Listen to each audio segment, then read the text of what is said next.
کاتو ته څه مسئلې پاره حل کولی شي په مخلوق کې نشي حل کولی مخلوق کې نشي حل کولی الله فرمایي الیه من حبل الورید کته دا چې ځون نه څوک مشتله چې شي مشتله نو ګور الله لونه ته کوي الیه من حبل الورید الله فرمایي چې شارګنم زیت نږدې ته څه خپایي الله څه فرمایي چې شارګنا زیت نږدې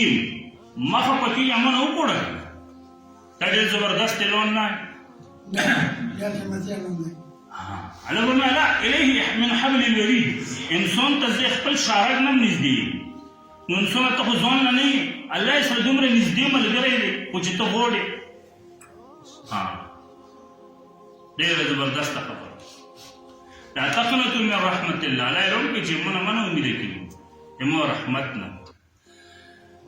کته دا وي چې مو څوک یو دی نه کته دا وي چې مو څوک شته نه چې یو دي کته دا وي چې څوک به غم نه کوي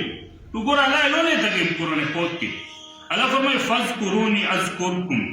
ته مو یو دا زه ته یو مرزون نه هني الله ته فرمایي فاذكروني ته مو یو دا واذكركم زه ته یو نو چې الله یوت کی کوم مسله یې پوتې شي چې الله یوت کی کوم مشکل یې پوتې شي الله ته مو یو دا زه ته یو خبره ختم داسې عجیبه عجیبه پاندوس کې مونږ ته تبارک وتعالی په قرآن کې واعظ او نصیحت کوي